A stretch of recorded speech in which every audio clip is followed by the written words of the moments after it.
Welcome to another edition of the Gruber Morning Show, sponsored by the Gruber Companies, and this is the Tesla Roadster podcast. Scammers selling Roadsters? And have we just found the lowest mileage Roadster on Earth? More aging issues revealed in this podcast. And again, talking about the Cybertruck at Gruber. I'm Pete Gruber. I'm Mark Schaffner. And we have Mike Manning, our master mechanic, joining us today. And AI generated a wonderful picture behind us of a bunch of gears and a Tesla Roadster, because that's what we're going to talk about today after covering a few topics here. The interesting thing, Tesla was here last week actually visiting us. And we got a bit more information about what's going on with the Roadster buyback program. Mm-hmm. They are still buying Roadsters, but instead of parting all of them out, they are taking out the PEMs and the ESS packs and putting them in their service centers on display. And this apparently is with solid support from Elon to get these cars visible in their service centers. I love hearing that. I do too, because remember years ago, we got a picture of some Roadsters sitting out behind a service center that had been stripped clean like a Thanksgiving turkey, after a week, full of bones. And I asked, what's happening to the frames? Well, we're going to scrap those, we're going to send them off to recyclers. I said, whoa, time out, These are going to be worth a fortune someday because nobody's going to total $1 million plus car. They're going to rebuild it from the ground up, and frames are going to be highly useful at that point in time. Took this all the way to Elon's level, and they finally agreed that they would send these to Sunnyvale at the time, the frames. Yeah. Now, if they're putting them in service centers on display, they don't have to go anywhere. They don't have to drive. It looks like a functioning car. So that, again, like you said, that warms my heart. Oh, absolutely. And, it makes me wonder, though, are they going to start taking some of the other things out of these Roadsters as well? If they're easy to take out. It's easy to drop a battery pack. It's easy to drop a PEM. But what about the HVAC? Yeah. Or the VMS module. Or or a VMS module, or potentially a drivetrain. Right. These are all things that are very easy to pop out of these Roadsters and wouldn't affect the showability of them in a showroom at all. All we need at the service centers is a mannequin on display, nicely dressed. That's right. So another news item just happened this week. We began to announce this week, I should say. We believe we have the lowest mileage Roadster on Earth. This car has a proven 38 miles on the odometer. It was one of those 2010s that was during the transition point when Tesla switched to a 100-mile test drive. And they used to do 30 miles. It turns out, and there's not a complete backstory on this car yet. It's still evolving. But that 8 miles was one trip to a service center for an annual at one point in time. They must have been close to the service center if you think about it. Wow. But this car will be coming available for sale. We're taking final pictures now. The listing should be active by the end of this week. We have the detail pictures, and it's going up on a lift now. And what we're going to show is the inside and the bottom and the inside of the car, showing that this is a brand new car. Just preliminary experience with the car. I was taking some of the pictures. It's got a new car odor. There's no wear and tear on anything like you would normally see. No scuffing, the paint is flawless. And this is going to make a prized Roadster in someone's collection. Well, I know that we began to hear about this car and the rumor of it this summer while we had the Chinese Roadsters in. This is not one of the Chinese Roadsters. Correct. This car came from the desert Southwest and had spent its entire life in somebody's garage being well tended and taken care of. And we thought we would never again find Roadsters like the Chinese Roadsters that were basically 0-mile cars. Right. But here comes this car now. This is, so far, what we've been able to determine the lowest mile Roadster in existence. It's truly amazing. So look for an Arctic White showing up soon on our listings on our website under the Roadster matchmaking site. We have some comments here. Instagram, I am Grant Harva says hello, team. Thanks for joining us. Thank you for joining us. TikTok, Julie in California. Where are the women and minorities on this panel? Well, We need Cass to speak up I'm here. right here. Hello. Cass is here? I'm here. There we go. I'm both of those things. I was going to say, you got a couple of those things checked off. And my first co-host was SB for the longest time as well. That's right. Look at some of our earlier podcasts. One of the things that I have to interject here is I've been here 40 years and I've done a lot of the recruiting and hiring. A successful businessman can never indulge in this kind of discrimination. You have to be completely colorblind, gender blind, any of that. You have to hire skills. End of story. Yes. That's where it ends. Yes. And if you're looking at anything else, you're going to be unsuccessful in business.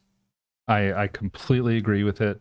As the CFO, I've been the one in charge of most of our HR functions in the 10 plus years I've been here. And I remember at one point in time, we had to do some sort of a demographic report back to the federal government for all the minorities and so on and so forth. And the percentages that they would like to have businesses get to were way below the percentages that we're at. Yeah, we exceeded all categories, I think. All categories. We had more women managers. We had more minority managers. We have more minority staff.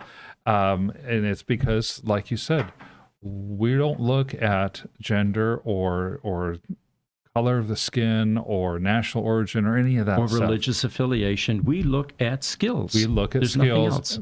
That is beginning, ending, and total in between. That's it. Yeah, it even gets into age. There's a lot of age discrimination. Oh, yes. I find that some of the most aged people are the most knowledgeable. There's a certain amount of growing that takes place as you age. Yes. But anyway, thank you for pointing that out. It's not by design. It just happens on this panel. We got 3 dudes. At some other point in time, we may have some females here as well. That's right. Instagram, Sendex Speed Shop. We love EV. Very good. I have a question, sir. Okay, well, feel free to ask it.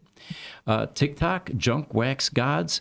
What car are we talking about? We're talking about the Tesla Roadster, the first generation Tesla, and we specialize in those. Speaking of that, we have a Roadster sales site on our website called Roadster Matchmaking. Currently, Roadsters aren't selling very well. There is a high inventory of used cars. There are political situations around the globe that are making people hang on to their discretionary income a bit more. And but we're selling cars. One just sold actually this week. If you're interested, it's a kind and gentle sale. There are no expiration dates, 7-day auctions, that type of thing. It sometimes takes a month, 2 or 3, for the seller to find the right customer, and that's our job. We're a dating service. We step out of the way, we unite sellers with buyers, and then they take over and eventually strike a deal. That's right. And it is a free service. I don't remember if you said that or not, but Completely free, yes. it is completely free. We are doing this as a service to the Roadster community. Even the auction houses ask us, why are you doing this for free? But anyway, so yes, Roadsters, if you're interested in one, they're on our website. We have a customer that chimed up. Some of the topics that we bring here are things that happen during the week through our in our emails. And this had to do with the yellow charge cable for your Tesla Roadster. First of all, it's a 10-foot, 12-foot cord or so. The cord is set to exactly 20 amps. It is a 15 amps. It is a 14-gauge cord. And that Tesla Roadster is going to draw a full 15 amps. So what we end up doing when we repair those is we ask the customer, would you like us to upgrade the wire to 10 gauge, which is good for 30 amps? Right. And we can extend the length for you and give you 25 feet on that cord now. So for those of you that are having problems with your yellow charge cable, we do repair them, we upgrade them. It's on our e-store. There's some pricing there. It shows you what we do, what we repair, and why. And it's definitely a charge cable worth keeping. Definitely. All right, we've got some pictures here to throw up. Jesse, nope, sorry, I'm in the wrong folder. Let me just tell you about it then. The Dublin Showroom, of course, Dublin, Ireland, right? There are some pictures here. You know what, Jesse? Let's bring up that image because I wanted to show what they've got in their showroom. And while you're going to that Tesla Roadster folder, I'm going to bring it up as well, and so I can see what we're going to put out there for the audience. While you're bringing that up on Instagram, Emecology2020 says, keep it up. So thank you very much. We appreciate that. We are on all of the, I'd like to think of as all the subscription services, from Spotify to YouTube, Instagram, TikTok, Facebook, YouTube Shorts, LinkedIn, and at least a couple of others. So give us a listen. Mm-hmm. So the image we want to throw up, Jesse, is Dublin Showroom. And what you'll see there we go. Again, staying with that concept that the Tesla service centers are beginning to display Tesla Roadsters. This is what you'll find in the Dublin showroom. And there's some other ones there. Dublin showroom 2, 3, just different angles of the car. But again, my own preference is being aware of all of the Tesla vehicles. I think the Tesla Roadster is the prettiest vehicle in the Tesla lineup. Even the Cybertruck doesn't quite do for me what a two-seater sports car like this does. Mm-hmm. Brightly colored, nimble, and lots of fun to drive, you know? Well, those bright colors, that's the key right there. None of the other Tesla vehicles have the colors. And, of course, with the Cybertruck, they just said, well, we're going to make it easy. There is no color. Right, yeah. And you'll have to wrap it if you want a color. That's right. Another image, Jesse, CT at GMC. Got a text this morning on Facebook, and it blew me away. I'm sitting there looking at this image, and I'm thinking, is this superimposed? Is this Photoshop magic? How did a Cybertruck get in front of the Gruber Motor Company building? You haven't seen it either, have you? No, I have not. Well, it turns out that there was a story that went along with this. Tesla, in the month of November, apparently gave certain employees Cybertrucks. And their mission was drive these around the country, expose them, take them to superchargers. We want to build up the excitement about this vehicle. And I immediately said in the other podcast, my high school guidance counselor never told me about this job. Had they, I probably would have volunteered, gone to work for Tesla, right? But my first comment was, and this was a Tesla employee that was driving this around, you must have been mobbed at the service centers or wherever you took this. She says, absolutely. There was very little time to get done what I needed to get done when I stopped. And there were a lot of questions to be answered. People loved this car. And it was definitely a huge hit no matter where we went. But on her way through Phoenix, twice actually, she stopped at our service center, but it was after hours and there was no one there. Although what's suspicious is, it's possible that Ken was inside here, Mike, because if you notice, the lights are on to the warehouse or to the shop area and the front office light, and maybe she didn't go to the door and knock, or maybe you didn't hear her. Yeah. But it would have been really cool to have a Cybertruck in amongst the sea of its early relatives, 50 Tesla Roadsters and a Cybertruck. That is just something else. That way cool. Maybe one of your customers will end up with a Cybertruck and bring it by. Oh, that'll happen, undoubtedly, yeah. I don't know if there are any in Phoenix currently that took delivery, but you know that kind of information usually comes out fairly quickly. Yep. So another item that we wanted to cover with you guys is we got an email from a customer that says that he's purchasing a Roadster sight unseen at a very low price. And I thought, well, that does happen from time to time. He says, I suspect it will require a lot of maintenance based on the price and maybe even a full battery replacement. He was hoping to get an estimate from us how much it would cost along with other recommended maintenance items. So we contacted him, and he ended up giving us a VIN for this Roadster that he's buying. Mm-hmm.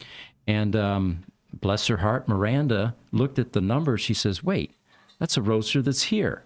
Is one of our customers selling a Roadster, and it's not broke. It's functioning quite well. It turns out that this was a scammer. So again, word to the wise, there are people out there that are going to misrepresent themselves. We do a very good job of screening any of the Tesla Roadster matchmaking people that are selling cars. And what I mean by that is we know these people. We've known them for years. They're customers. They're people in the industry. And we take a lot of precautions, and you can usually spot a scammer a mile away.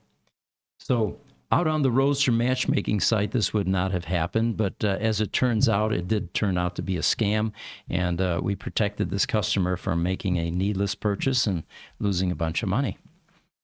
Yeah, the main surprising thing to me on this is that it's such a specific scam. The the scammers are getting very, very intelligent in what they do. Crafty. And it's when AI moves into that picture, it's going to be tougher to spot the scams, I think. Oh, it definitely will be. Here you have somebody who has obviously had a preference for Tesla, and the scammer knew that and took advantage of that. A lot of specific information that scammer would have had to know before he would have ever been able to send a picture of a Roadster to him and say, here you go, this one is for sale. Mm-hmm. And the VIN number must have been from an earlier sale. It wasn't one of ours. It was bought on Bring a Trailer. Yeah. And think about it. Scammers can go out there and grab all kinds of information about cars. Exactly.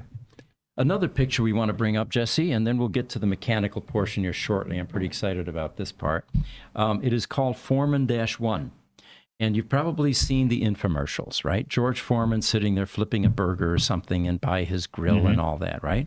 Well, this is the same George Foreman who has owned a Roadster since 2009 when he took delivery. And it got bricked in 2017.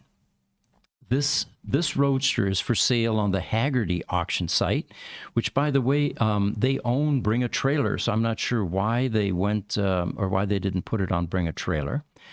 As of yesterday, the asking on it, and it's no reserve, is $32,000.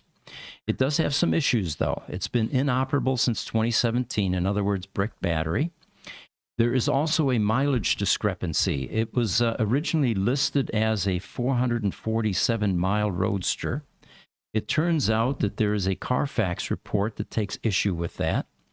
And what typically happens with these Roadsters when they're hard bricked, for the average owner, or seller in this case, there is no way for them to get into the VMS using a laptop and extract the actual mileage. Right. They can't even wake up the car and get log files. So at this point, they finally agreed that even though the last reported odometer reading at 447 miles at a Tesla service center from an invoice in 2014 may not be accurate, so the true mileage is unknown. So it's going to be tough to determine what the mileage on this car is. Some of the comments here are, I'm sorry, that was for another one. So if you're interested in buying a low mileage Roadster, this may not be the one that you want to grab. If you take a look at all of the detailed pictures, someone pointed out it may not have been well taken care of. There's another image that we can bring up. It's Foreman-2, guys. The knobs typically do not last very long on a Tesla Roadster, and usually it's one that breaks. This one has two that are broken. The light dimmer knob is not just broken, but missing completely. Mm-hmm. And it's tough to say what the what the condition of the car is, other than the many pictures that they end up giving you for this. I just realized there we go. If we can bring up, no, I think those are the only two pictures, guys. So anyway, that is up for auction right now, and there's a Kason Vogel that is very good about representing the car. He is a Haggerty employee. You'll find his personal email or his company email on this auction site. So if you want more information, you can communicate with him directly. You know, whether this car ends up at 4 or 440 or 1,400 miles, that would still be a really low mileage Roadster. But the question is, would it be 1,400 or it could be 14,000? Right. You know, they talk about hundreds of miles and kind of lead somebody to think, okay, the mileage is unknown, but it's probably going to be in hundreds of miles. Maybe and maybe not. Sure. They had a few years to drive it in between purchase and in between the visit to the service center when it was serviced. That's right. So now we're going to move into the technical portion of this podcast, and I thought I would present a bit of information before we get into the Transaxle on a Tesla Roadster. The transaxle is part of the powertrain, of course. It is what connects the AC induction motor to the half shafts, which then goes to the wheels. And it was a work in process originally. There were some challenges. The original transaxle was actually a 2-speed multi-gear transmission. But it turns out that they needed to make some changes because they were burning up clutch plates. And the first vendor, by the way, for the transaxle was Lotus. They helped a bit, and then eventually Tesla went to Magna International, which makes transaxles, and that's where the 2-speed transaxle came from. They worked with them to try to nail down a design, and Magna's not a small company. They're a global automotive supplier. They were renowned, though, in developing this transmission, which was originally intended for the Roadster. However, due to reliability issues and other challenges with a 2-speed design, the partnership faced some difficulties and ended, and Tesla then went to BorgWarner, which is what we have here on the bench. After encountering problems with the 2-speed transaxle, Tesla shifted to BorgWarner, and who actually came up with the final design going to a single-speed transmission. Or a single-speed gearbox, as they call it. And it was a pivotal move to make sure that the Roadsters were able to function. So what we have is a customer in-house that has a problem with his transaxle, and the symptom is... So on the gas pedal, when you roll it on, back it off, you can hear some clunk noise, some play in between the wheels of the drivetrain when power on, power off. And when we put the car up in the air, we can grab the axles and rotate them, and then that will also simulate the same noise. So that's what this customer is complaining about. It's quite loud. You could hear it pulling into the shop or going down the street on, coming up the stoplight. So you have a clunking noise. And what we have here on the bench is not the customer's version, although we're going to do an autopsy on that, and in a later podcast show you what's actually going on inside. This is a donor transaxle that we found also has some problems from wear and tear, and that's what we're going to display today and discuss. Yep.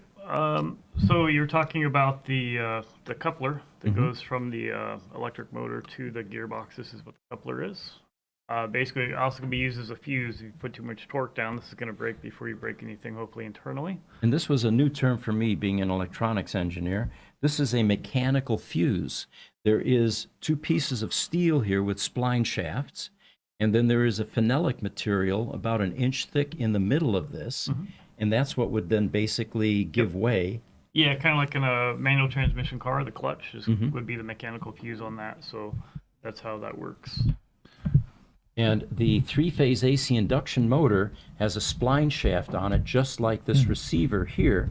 And this is the coupler that unites the 3-phase AC induction motor to the first gear in this gearbox. Pete, you were off your mic there. You got to watch that. Okay. So that's that. So that's how the power goes into the transmission. It goes in. This is kind of heavy, so we'll have to maneuver it. Power goes in through the bottom side over here, and then it rotates. See if I can rotate this slightly. So we have the rotation that goes in right here, rotates the gears. On the inside of this, and I'll hop up here real quick, we see the shifting, the parking paw that engages. This is why it's very important to make sure you come to a complete stop before you hit the park button. Exactly. There's a lot of wear on this one, so that indicates what's happening is the car's not coming to a complete stop before we get the engagement. So that can cause some issues. That is actually actuated by these pieces we have down here. So the inside of this, there's on the other side, there's an electric motor, and so when you push the button for the reverse or for the parking or the drive button, it powers up this solenoid or this drive motor, and then it pushes the actuator, which moves this actuator, which then swings the parking paw into place, and that's how that works. So the Roadster owners, I'm sure, have heard about parking pawls because that's what stays stuck when your Roadster gets bricked and you can't move the rear wheels. Yep. And now we're actually able to see the parking pawl and how it engages in order to lock this Transaxle. So the input shaft, what we're finding is towards the top up here, there's been some wear that's going on, and then the bearing race that sits inside the bearing it's spinning in there. It's creating some accelerated wear.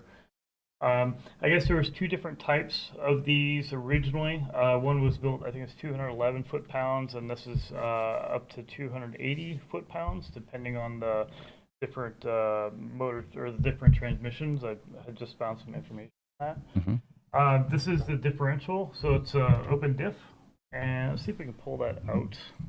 Sure. Kinda You want to show set it back down? Yeah, we're gonna roll it back down. It's gonna slide out.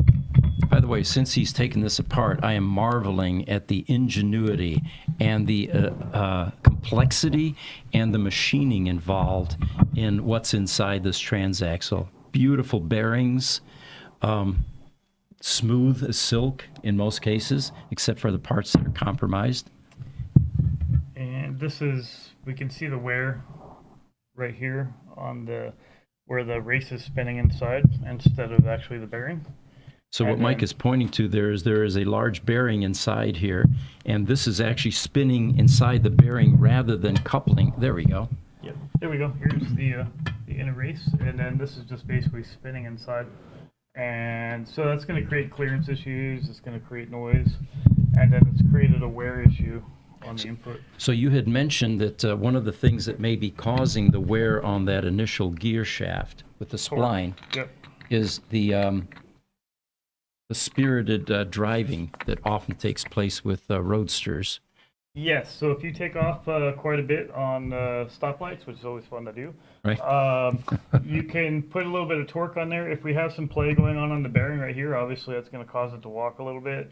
It seems like there were some issues with maintenance as far as oiling. Mm-hmm. So that's a big component is we do a lot of is we drain the oil on these and we service the gearboxes. This one had a little bit of material in it, but you can see, I'll show you everybody here. This is right here's the fill hole where when we fill oil up, it comes through here and then the oil level basically sits from here and goes across. So you're getting, your differential's getting bathed and it's flinging oil up as it rotates. There's an oil pickup and then an oil pump that comes across on the backside. Here we go. So what we have here is the oil pump, tiny little thing, well machined, and yeah, there we go. Yep, so this is the oil pump, and basically what this does is that spins around. It's driven off of this piece right here, so it's consistently mechanically driven, and it basically just pulls in the fluid and enter the machining here, and then pushes it out. It'll get sucked up through this tube, and it goes out through the holes that we see inside the case. So there's some external and internal oil pressure passages that go in there. So what we're finding is, looks like there's been some, some oiling issues going on, so we're getting some wear on here. These can be cleaned up. And you're talking about a groove that's in this shaft Yep, here so currently. I'm not sure if we can see, but there's a groove right here and a groove right there. And so that ends up creating a little bit of play too. And eventually that'll also cause the engagement of the shift paw, or the parking paw. Can we kind of put it in there? So that spins around, that basically locks into the paw right there, and that's how that goes in for the work. And then this is the shift paw mechanism. Parking pawl. So it's they use recommended ATF oil is what they recommend from Tesla. Now, automatic transmission fluid, and we were curious as to why they wouldn't have used gear oil instead of ATF fluid. Do you have any suspicions as to why that may have been taking place? I don't. I would probably, we had spoken about building one of these things, changing the oil out, running it, and seeing how the wear goes. Some of the oil passages we can probably adjust a little bit to get some better flow and control over the areas. And when you say adjust, you mean actually widen the orifice that the oil is coming through? When I pressurize the system, we'll see maybe actually restricting it, because we restrict the oil flow, you get more pressure. I see. And we Okay. can focus it, because the oil will come in through the hole right here, Mm-hmm. and then it's supposed to come out these holes. So since the diameter is so large, we can play with the spray pattern to see if we can pressurize this, or we can go back to the rotor. We can change the rotor clearances to increase pressure that way. But when you increase pressure that way, sometimes you can change the flow rate as well. I see. So they may have gone to ATF to get the flow and get the pressure at the numbers they needed at the time. I see. And of course, we're going to collaborate with Borg Warner and see if there's anyone left there that has any information about this. And the goal here is to improve based on certain aging problems that we're seeing and improve the design if possible. Sure. This being the open differential, so this is on the top here is where you'll see the drive axles go from the wheels into here, and then on the other side the same thing. And then when this spins around, so on a limited slip differential, there's clutches in here, and so when you get into certain traction issues, the clutch will lock up, and that's how you get both drive wheels going. Right. But on the Roadsters, it just has that one drive wheel that goes. I see. Okay. All right. And we have a couple of comments here that have come in. Paul Roy, with a bunch of Y's at the end, says, "Hey, guys." Instagram. I'm sorry, that was on Instagram, yes. YouTube, Neil says, Foreman won't lie, and he's a priest in Houston. Ah, okay. He's easy to reach. Maybe you just call him and ask for mileage. Right, right. Okay. And then on TikTok, Pete on TikTok says, driver error, it seems, just as it is with hydraulic/mechanical clutches. Mm-hmm. Okay. Well, yeah, there's definitely a correlation between spirited driving and certain Tesla issues. I don't think that Tesla anticipated people, hitting that joy pedal as often as they do.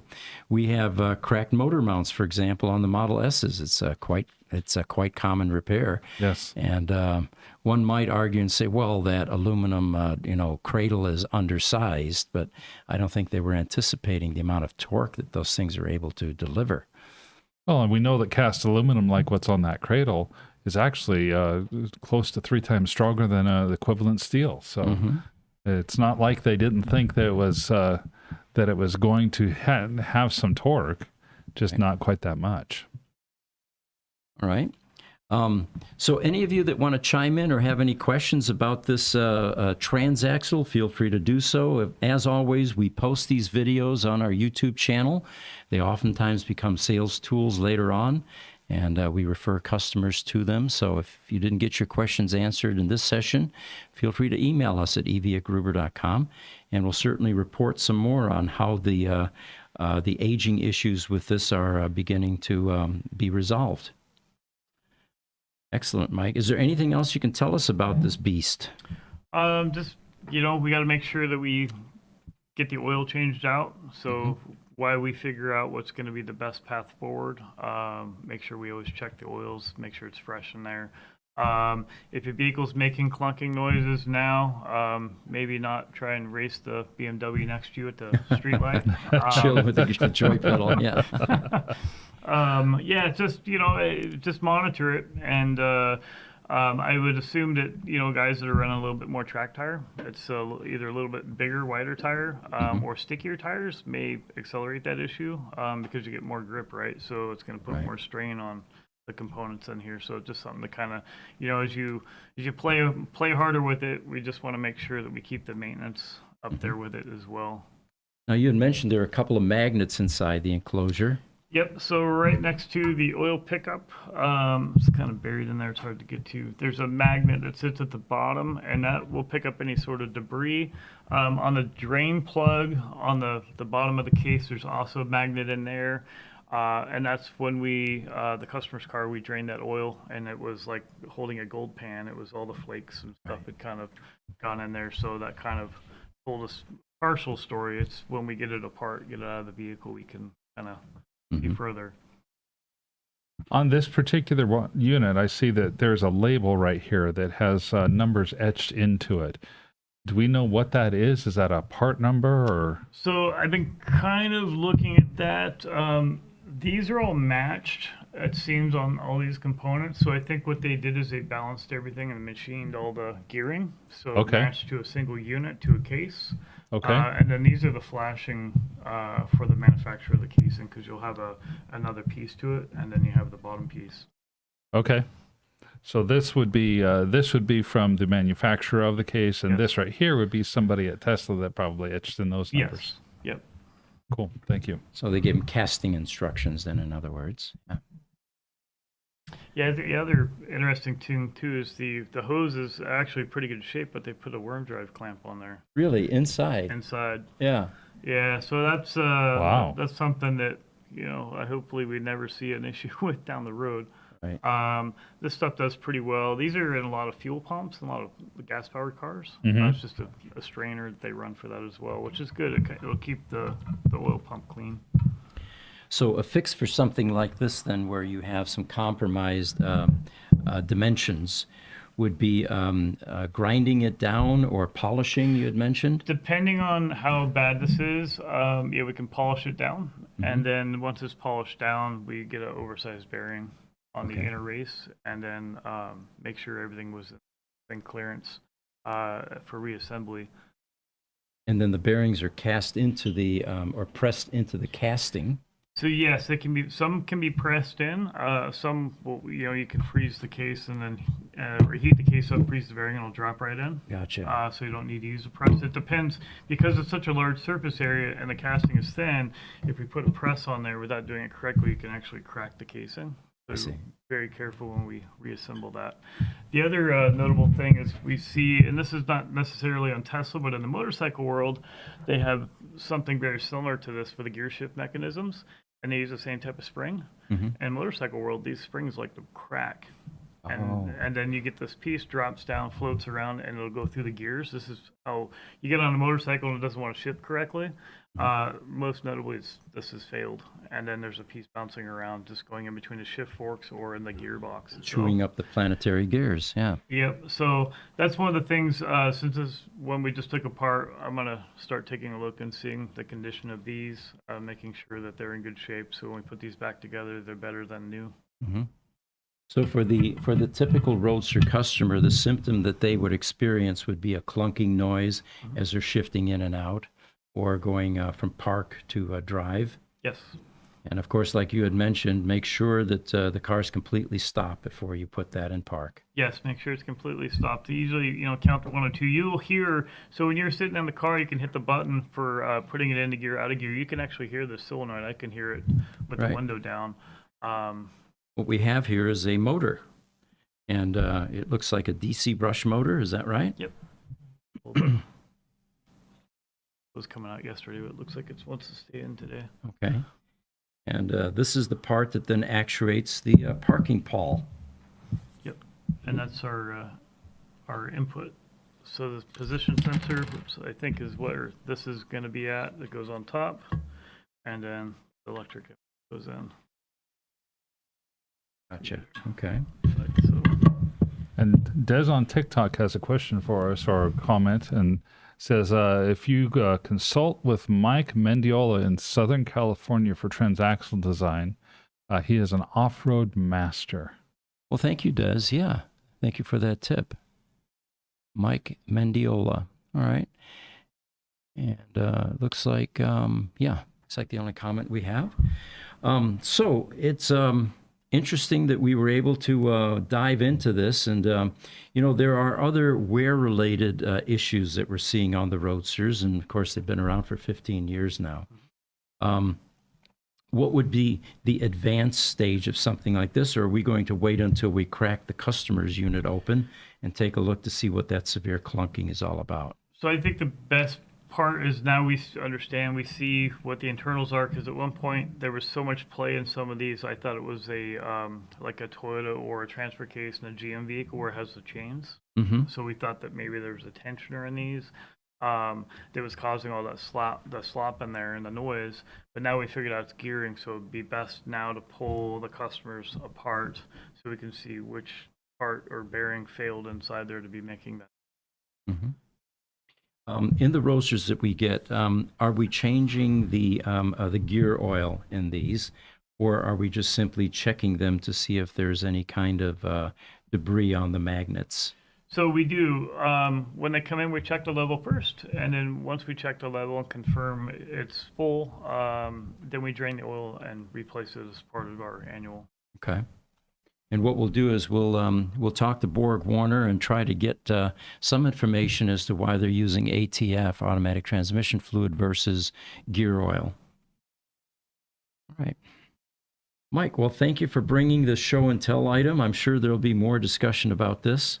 Yep. And Most definitely. Thank you, Mike. Yep. Thanks for having me again. so continuing with this podcast session, do you remember the Tesla Roadster that was on a lift and got bricked, and the customer was trying to get it off the lift in order to I do. transport it to our shop so that we can recover the battery pack? Well, in trying to get it off the lift, it ended up sliding sideways and actually fell between the lift where the wheels were, between. It was, in retrospect, what we should have advised the customer to do was get a tow company out, put some WD-40 on the lift, make it slippery, in other words, and then drag it gently back so that it can come off the lift. And so in order to get this car now off of the lift, which was sitting in between, he had to hire a forklift to pick it up and then slide it sideways. They did a multiple side shifts, got it back on the track, and then used the WD-40 trick to get it off onto the transporter. I think that car arrives today, actually. Oh, good. I got an email yesterday.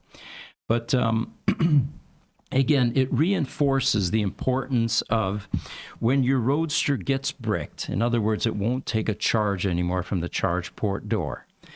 You usually have a few days where you can still talk to the car through the VDS screen, and it will say 0% charge right away, danger, all of that.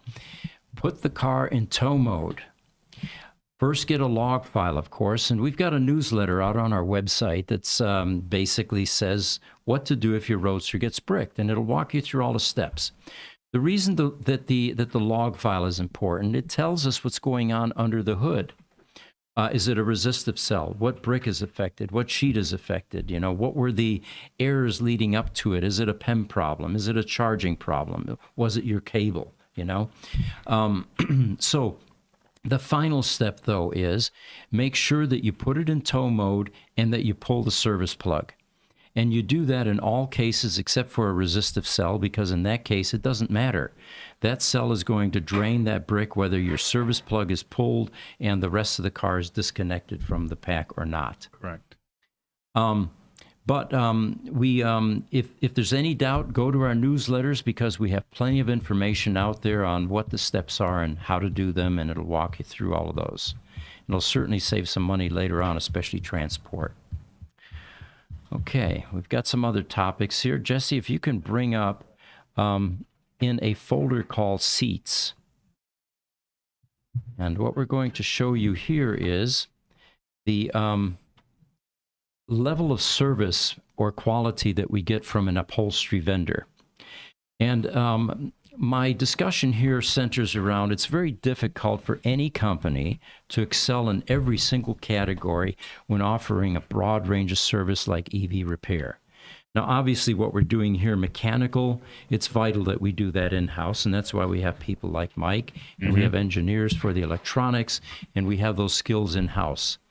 But when it comes to doing upholstery, it's far easier to go to a reputable vendor that specializes in that, or PPF for that matter. Some shops even outsource their paint and body. These people are geared, they have paint booths, they have all the equipment. So in this case, for upholstery, we have a shop that we subcontract out to, and the skills that they have offer just excellence in all categories. Here's a seat package that came back to us, and if we can go through these pictures, guys. This is a customer that has a signature car. They wanted to replicate the seats. Now, if you notice the black portions, see how plush that is? That was like your Roadster was when it was new. By the time you've driven it for 40 or 50,000 miles or even more, it's going to get pretty flattened. Let's go to the next image. look at the stitching here. It is, and I think the original stitching wasn't red, but the customer wanted to make it red, like the insert panels on the Roadster. And again, you can see the Italian leather. And if you could feel it, it's buttery, it's soft. It's definitely a step up from the traditional or the stock Roadster. I think we have another image here. Yeah, there we're looking at the back. Same thing there. It's well put together. The seams are consistent. And then I think we have one more, which is going to be the embroidery in the middle panel. There we go. And so the whole package, the whole presentation is definitely top-notch. Let me see if I left out any images here. Let's go to image number 8. Oh, actually 9Q. There we go. We can see it inside the car. And you can see how well that package... Oh, and the door panels. Yeah, thanks for bringing that up. There we go. Same thing there. Soft Italian leather on the door panels, professionally done. And then image 9Q shows the seats inside the car and how well it matches that radiant red. Very happy customer. Now, this was a signature car. What we're cautious about telling customers with these signature cars is don't do any heavy modifications. Right. Painting a signature car, unless it's the same color and you're correcting something. The battery relocation that we do into the trunk. In the world of car collecting, it's all about originality. And even though you could improve many things on this car, put in a better rear view mirror, carbon fiber panels, for example, leaving them bone stock in the long run is going to protect the collectability of a car like this. So in this case, the leather that was selected was the same color as the original, which is also a gift, by the way, matching colors. Mm-hmm. And the step up, of course, was soft, buttery Italian leather. But I think most collectors will tolerate that upgrade. They probably will. Niels is with us on YouTube, and he asks, could the reason for the ATF be simply viscosity? These gears run much faster than those in a gas car gearbox, right? Or isn't the motor going at something like 20,000 RPMs? I haven't checked the RPM on one of those. I'm not sure if we... I think it's 14,000 14? is, yeah.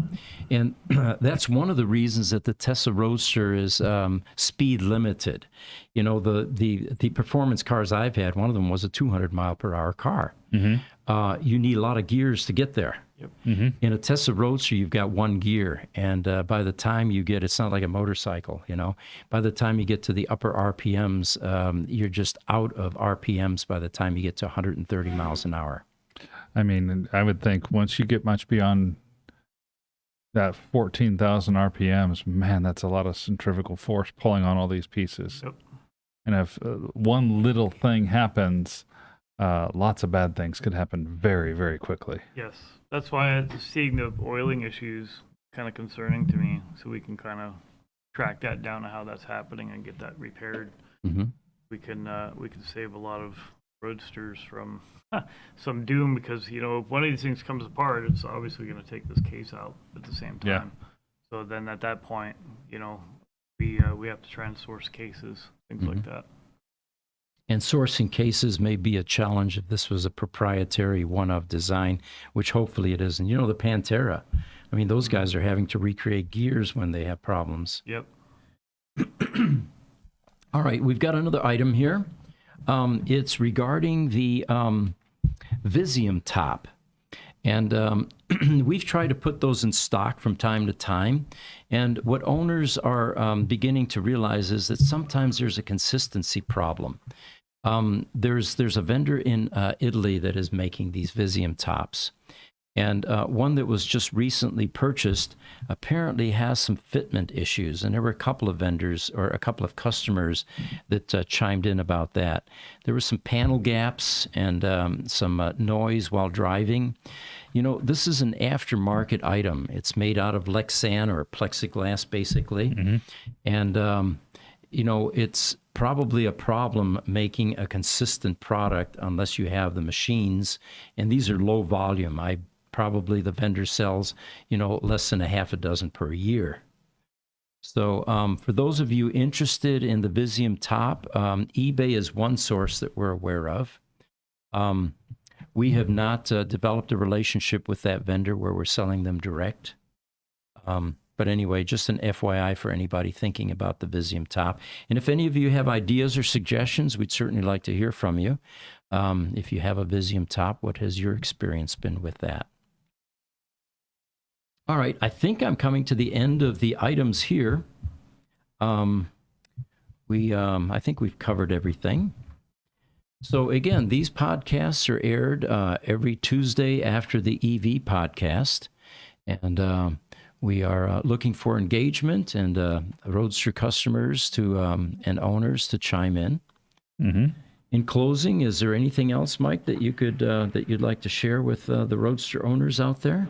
No, we pretty much covered the gearbox stuff. So, just make sure we always check tire pressure. It is getting cooler outside for us in Phoenix, and tire pressures will change. You probably get the light on the dash thinking you got a flat tire, but tire pressure is always a good thing to check.